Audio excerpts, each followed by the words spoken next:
السلام عليكم، ازيكم حبايب قلبي عاملين ايه؟ النهارده طبعا جايين بفيديو جديد زي كل يوم. ايه رأيكم في الصينية دي؟ قمنا جهزنا العشاء، وبصراحة ما قدرتش ان انا انزل الفيديو، قلت هنزله تاني يوم. ايه هو العشاء؟ الولاد قالوا لي قومي يا ماما جهزي عشاء. قعدت افكر طب اعمل ايه؟ ما كل يوم كل يوم مفيش جديد ومش عارفين نعمل ايه. بعدين قلت هقوم اعمل الرز زي ما بنعمل الكبسة السعودي بالظبط.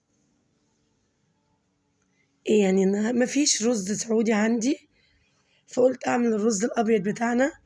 وانتوا عارفين طبعا الرز السعودي طلع في سعر ما شاء الله عليه. هنا نزلت بالتوابل في معلقة السمنة ومعلقة الزيت، قلت عشا سريع ومش هياخد مننا وقت. ونزلت بالبصل،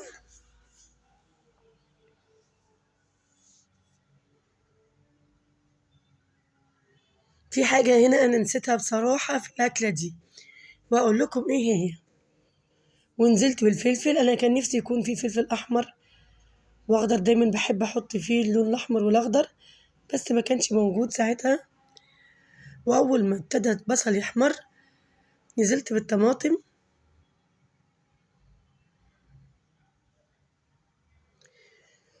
طبعا لما يجي الولاد يقولوا عايزين عشاء أو عايزين غدا، دايما بنقعد نفكر طب هنعمل ايه. كل يوم بنعمل أكل، طب ايه هو الجديد؟ أنا عايزة أعمل أكل بسرعة، الجو ساقعة وما عادش حد فينا قادر يتحمل يقف في المطبخ في الجو ده. هنا نزلت بالفلفل الأسمر وبالكمون وبالقرفة وبالكزبرة وبالملح الأبيض، دي قرفة طبعا.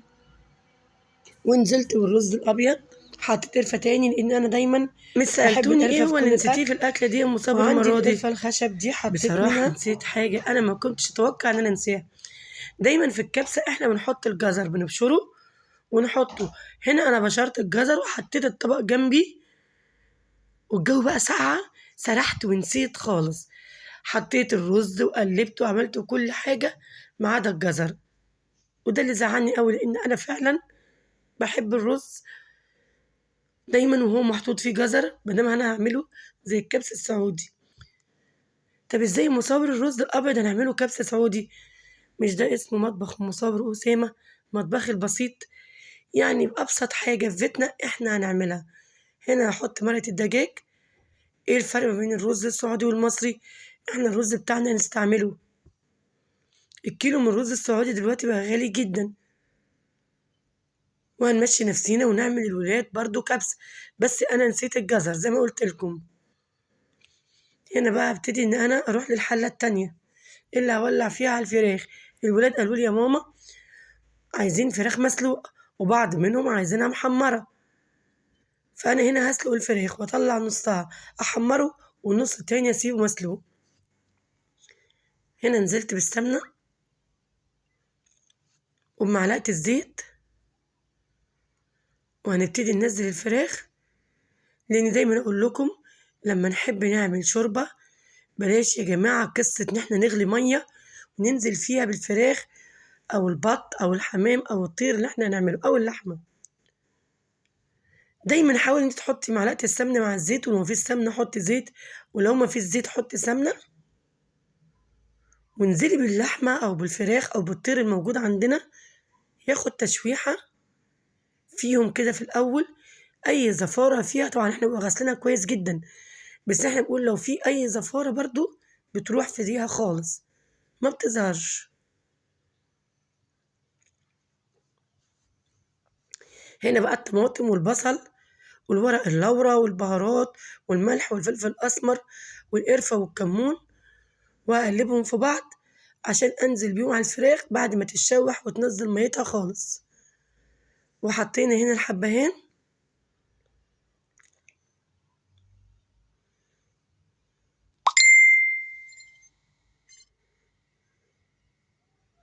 ونزلنا بكام عود من القرفة،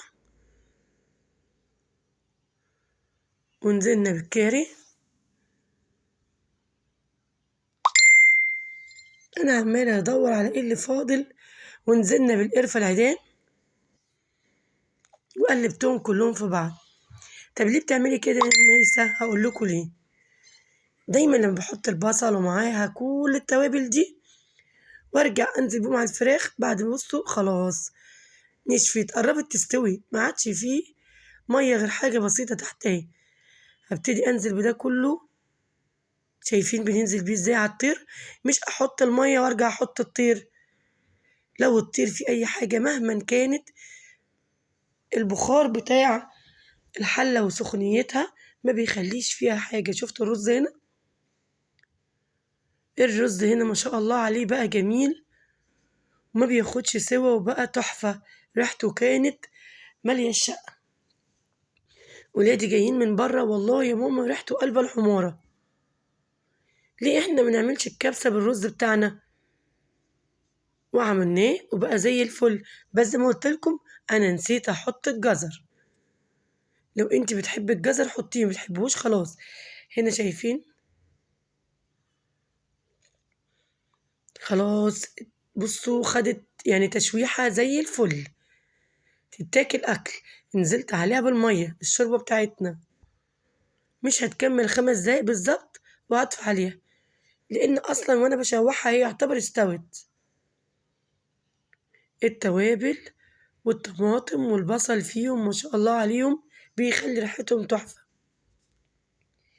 خلاص هنا استووا. شايفين الشوربة بقت عاملة ازاي؟ وهنا الرز بتاعنا استوى. معلش بقى وانا هنا بشيل غطا الحلة راحت الشوربة مكبوبة على البوتاجاز، بس الحمد لله ربنا يعديها على خير. صلوا على النبي يا جماعة وتعالوا نشوف هنعمل ايه. اللهم صل على النبي. انا كده خلصت الرز وخلصنا الفراخ. جيت طبعا عشان انزل الرز في الصينية اللي انا هنزل فيها، ما قدرتش اتحكم فيها فوق، فنزلت تحت في الارض وحطيت الصينية وابتديت ان انا انزل بالرز. طبعا الحلة سخنة مولعة نار، والقماشة مكان ما انا كنت بقلب في الفراخ الشوربة اندلقت على القماشة واندلقت على البوتاجاز، بس الحمد لله ربنا يعديها من عنده. ودي الصينية التانية. طبعا احنا قلنا هنعمل نوعين، صينية مسلوق وصينية محمر. في ناس عايزة صينية فيها الفراخ متحمرة، وناس عايزة صينية الفراخ مسلوقة. طب ايه الصينية دي يا ام صابر؟ عملنا صينية تالتة عشان تكفي الكل. دي الفراخ المسلوقة وطبق الشوربة في النص. يا جمالها يا ما بقول لكم ريحتها كانت ما شاء الله. الولاد كانوا واقفين حواليا عايزين ياخدوا مني الصواني.